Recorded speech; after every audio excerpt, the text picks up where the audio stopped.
Assalamualaikum warahmatullahi wabarakatuh. Halo semuanya, berjumpa lagi bersama saya pada hari ini pada mata kuliah Kalkulus 2 ya. Eh, Sebelumnya saya ingin mengingatkan kembali bahwa dalam kalkulus itu kita sering sekali berjumpa atau menemui kasus-kasus yang berhubungan dengan integral dan juga diferensial atau turunan. Kenapa itu sering kita temukan? Itu dikarenakan kalkulus itu dibagi menjadi dua jenis.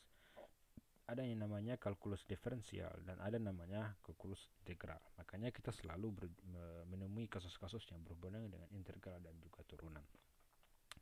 Pada hari ini kita akan membahas konsep baru atau materi baru ya. Uh, Sebelumnya kita sudah membahas namanya bagaimana logaritma asli, dan juga materi-materi yang lainnya, dan juga sudah saya berikan latihan tugas yang beberapa tugas masih dalam proses penilaian yang saya lakukan. Pada mata kuliah hari ini kita akan membahas namanya konsep trigonometri dan juga turunan. Kita lagi-lagi berhubungan dengan diferensial. Saya tidak akan banyak menjelaskan karena saya yakin dan percaya bahwa terkait dengan namanya trigonometri itu secara mendasar konsep-konsep dasarnya kalian sudah memahami. Karena ini sudah dipelajari dari SMP, sudah dipelajari ada konsep yang paling dasar, SMA juga sudah dipelajari, dan di perkuliahan ini kita mencoba untuk mengingatkan kembali konsep trigonometri dan juga turunannya. Ya, kita langsung saja. Oke, apa itu sebenarnya trigonometri? Ya, kalau kita lihat dari definisi secara umum, ya, kalau kalian baca berbagai sumber, itu mengatakan bahwa atau mengartikan bahwa trigonometri sebagai ilmu segitiga atau pengukuran segitiga. Kenapa di sini yang dibicarakan adalah segitiga? Karena dalam trigonometri, dasar yang digunakan dalam trigonometri adalah bangun datar segitiga, ya, bangun datar segitiga. Selain itu juga ada yang dilihat dari sumber yang lain itu mengatakan bahwa trigonometri itu adalah sebuah cabang matematika yang berhadapan dengan sudut segitiga. Nah, sekali lagi berhubungan dengan namanya segitiga. Itu adalah dasarnya, ya. Dan fungsi trigonometri itu ada fungsi sinus, kosinus, dan tangen. Itu fungsi yang secara umum yang kita ketahui. Selain itu juga trigonometri itu mempelajari sudut dan fungsi. Di sini ada istilah sudut. Kenapa?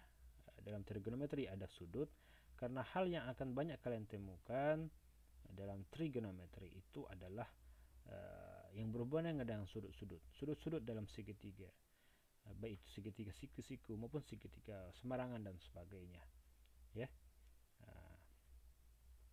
Sebenarnya kalau dilihat dari aplikasinya, ya, aplikasi matematikanya, ya,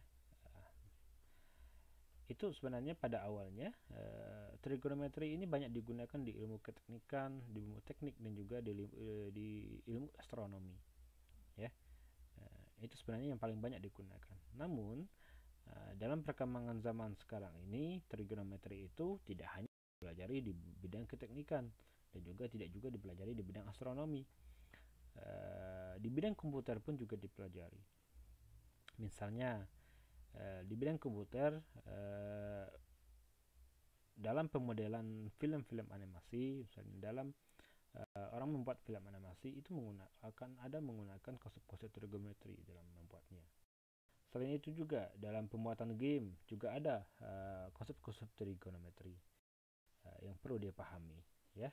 Oleh sebab itulah kita dalam kalkulus kita perlu mempelajari kalkulus khususnya dalam materi trigonometri. Selanjutnya ini ada beberapa ini adalah sudut-sudut istimewa yang paling paling sering kalian temukan ketika menyelesaikan permasalahan trigonometri atau dalam permasalahan trigonometri. saya yakin dan percaya sudut-sudut ini sering kalian sudah tahu, gitu ya. Malah saya yakin juga ada yang sudah hafal, ya. Nah, sudut-sudut istimewa dalam trigonometri itu ada 0, ya, ada 30, ada 45, ada 60, ada 90. Itu sudut-sudut istimewa ya, dalam trigonometri, ya. Uh, kita lihat bahwa dalam sudut-sudut istimewa ini kita bisa menentukan nilai sin, cos, dan tangen, ya. Kita misalkan di sin dulu, di nilai sin. Sin 0 derajat itu sama dengan 0. Sin 30 adalah setengah, ya. Ini adalah nilai-nilai dari sin 30. Kalau kalian coba di dalam kalkulator, biasanya itu menunjukkan 0, nilai bilangan yang berkoma. Tapi itu bilangan berkoma itu ya sama juga dengan nilai yang ada di dalam tabel ini. Nah, sin 45 setengah akar 2, sin 60 setengah akar 3, sin 90 1. Nah, ini nilai dari sudut istimewanya. Bagaimana dengan cos? Nah, cos sebenarnya kalau kalian perhatikan dengan baik, bahwa cos itu sebenarnya kebalikan dari. Kenapa kebalikan dari sin? Kita lihat bahwa cos 0 itu sama dengan sin 90. Ya. Cos 0 nilainya adalah 1. Nilainya sama dengan sin 90. Cos 30, ya, itu sama dengan setengah akar 3, sama dengan sin 60. Cos 45 itu setengah akar 2, sama dengan nilai sin 45. Kalau lihat di urutannya itu cos ini adalah kebalikan dari urutan sin. Apabila ya, sudutnya itu dari 0, 30, 45, 60, dan 90, sudut-sudut istimewa. Berbeda dengan tangen.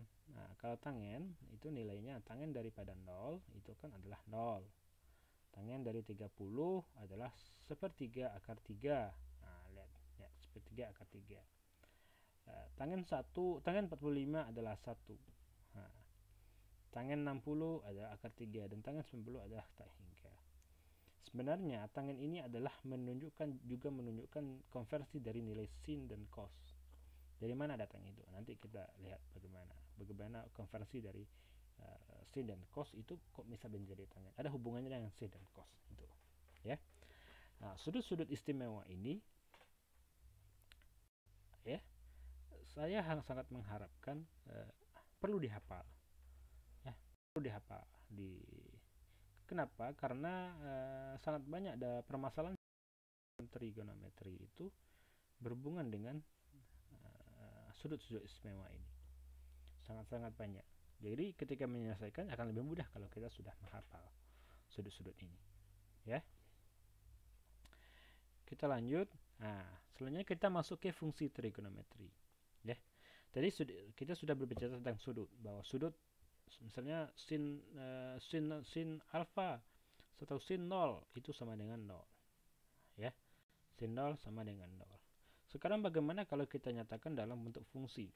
Nah, sebenarnya jika nilai sudut itu dikonversikan ya, ke dalam bentuk atau kita hubungkan dengan nilai dengan sisi-sisi, ada sisi Y, sisi R, dan juga sisi X, itu ada hubungannya, ya. Kalau kita hubungkan dengan nilai sisi-sisi dalam suatu segitiga. Nah, kita misalkan sin 30, sin alfa, bukan sin. Ini ada beberapa fungsi. Ada sin itu kalau kita hubungkan sin alfa, baik itu 30, 60, 90 dan sebagainya, berapapun sudutnya, itu sebenarnya kalau dinyatakan dalam bentuk segitiga, misalkan sudutnya seperti ini di daerah sini, di bagian ini, itu sama dengan Y per R.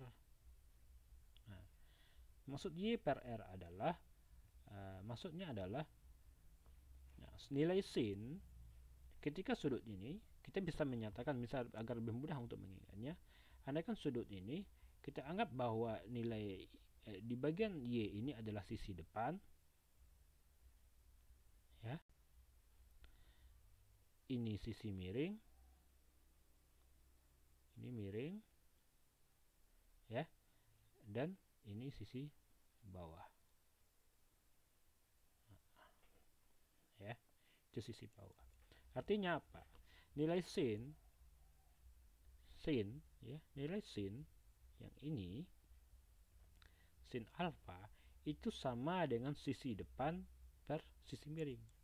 Makanya nilai y sama dengan y per r, sisi depan per miring. Y per r, miringnya sisi depan.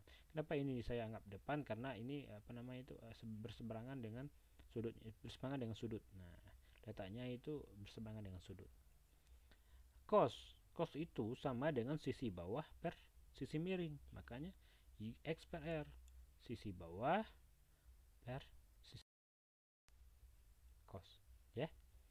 Tangen itu sama dengan sisi depan per sisi bawah, sisi y per x. Makanya rumus y per x. Kotangen ini adalah kebalikan daripada tangen. Kalau tangen adalah y per x, tangen y per x, artinya sisi depan per sisi bawah. Artinya kotangen itu adalah sisi bawah per sisi depan, ya. Kotangen x per y, sisi bawah per sisi depan, kebalikan daripada tangen. Secant ini adalah kebalikan daripada cos. Kalau dengan x per r, sisi bawah per sisi depan, sisi bawah per sisi miring, maka secant itu adalah sisi miring per sisi bawah, kebalikannya. Cosecant ini adalah kebalikan dari atau lawan dari sin. Nah, kalau sin sama dengan sisi depan atau sama dengan y per sisi miring, y per r, artinya cosecant itu sama dengan r per y, sisi miring per sisi depan, ya. Nah, hal ini perlu diperhatikan. Yang perlu diperhatikan di sini adalah nilainya tidak selalu seperti ini. Kenapa y per r, atau kenapa ini saya sebutkan sisi depan, ini sisi miring, ini sisi bawah? Itu tergantung daripada letak sudut, ya. Tergantung karena sudutnya di sini. Andai kan sudutnya berbeda, nah, kita lihat. Kalau sudutnya berbeda, saya hapus dulu. Kalau sudutnya berbeda, maka rumusnya akan berbeda, sisi depannya akan berbeda. Misalkan kita anggap gambarnya sama, kita buat gambar sama, ya. Ada sisi miring, oke, ini y, ini r, ya, ini e. Tapi sekarang sudutnya kita buat di sini, sudut alfanya di sini. Nah, ya, sudut alfanya di sana. Itu rumusnya berbeda. Kenapa? Ini jadinya adalah yang merupakan sisi depannya ini adalah x, karena yang berseberangan. Nah, ini yang depannya, ya, itu yang depannya. Nah,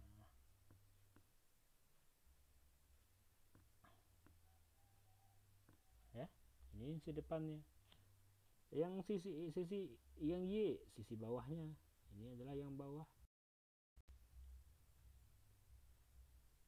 Kalau yang r tetap miring, ini tetap miring, ya, r ini tetap miring, ya. Jadinya apa? Kalau sudutnya seperti ini, kalau sudutnya di bagian sini atau berbeda, gambarnya sama tapi sudutnya berbeda, maka sin itu tidak lagi sin alfa, tidak lagi y per r. Sin alfa adalah x per r, karena yang berseberangan, kalau ini kan y per r, yang berseberangan dengan sudut adalah y. Terus kita anggap sisi depan, untuk memudahnya kita menggunakan istilah sisi depannya y.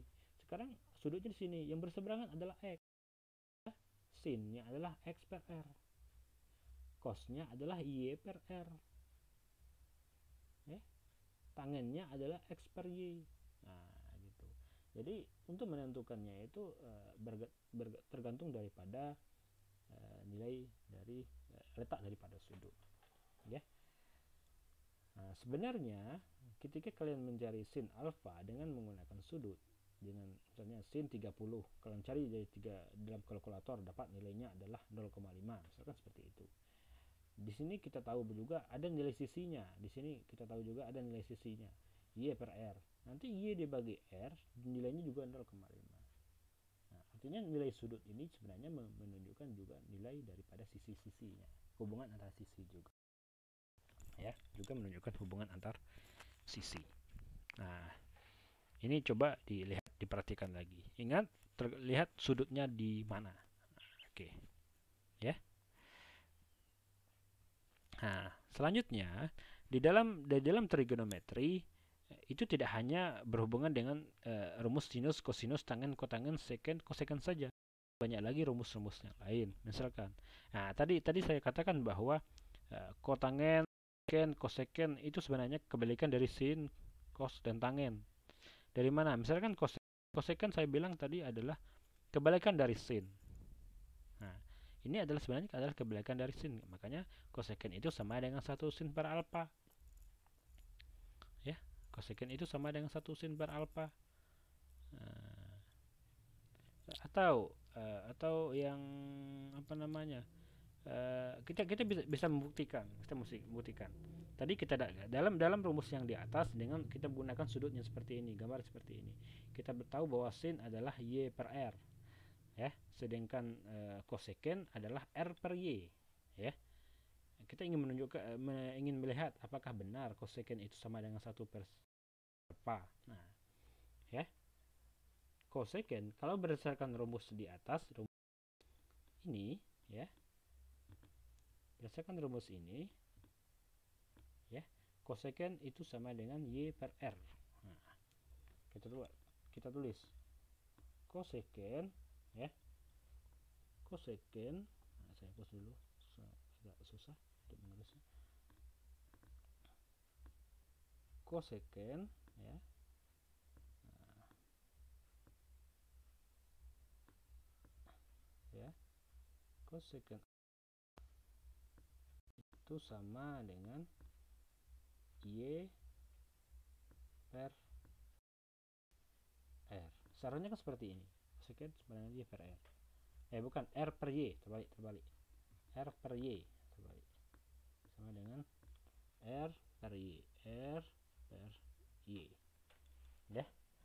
Tapi di sini dibuat koseken itu sama dengan 1 per sin alfa. Nah, seharusnya 1 per sin alfa ini sama juga dengan R per Y. Kita bisa buktikan. Ya. Koseken, ya, sama dengan 1 per sin alfa. Nah, 1 per sin alfa. Atau sama dengan 1 per, kalau sin itu apa? Kita bisa lihat. Yang tadi sin itu adalah Y per R. Nah, ini sin Y per R. Artinya sin itu Y per R. Y dibagi R. Kalau kita naikkan ke atas akan jadi R per Y. Makanya koseken itu dibuat 1 per sin alfa. Karena nilainya kayak ini Y per R, kita naikkan ke atas, misalnya ini kan bisa jadinya gini. Jadinya adalah R per Y. Ya. R per Y. Nah, pun dengan seken alfa sama dengan 1 per cos alfa, kotangen alfa sama dengan 1 per tangen alfa, semuanya saling berhubungan. Ya. Nah, dalam Pitagoras kita juga menggunakan fungsi-fungsi seperti ini. Sin kodrat alfa ditambah cos kodrat alfa sama dengan 1. Tangen kodrat alfa ditambah 1 sama dengan seken kodrat alfa. Ini adalah hal-hal yang perlu diingat, ya. Yang perlu diingat untuk mempermudah kalian menyelesaikan yang namanya permasalahan trigonometri. Ya. Ini kalau berhubungan dengan namanya trigonometri. Nah, sekarang bagaimana kalau kita bertemu dengan atau melihat atau menyelesaikan permasalahan yang berhubungan dengan segitiga lancip. Ya kan kita tahu bahwa trigonometri kan berhubungan dengan segitiga lancip. Nah, kita bisa menggunakan persamaan seperti ini, bahwa kalau kita memiliki 3 sudut, ada sudut alfa, beta, dan gamma, maka untuk mencari nilai sin, ini adalah mencari sin, ini adalah rumus dari cos. Sin itu adalah sama per sin alfa, dia berseberangan a per sin alfa. Nah, gitu.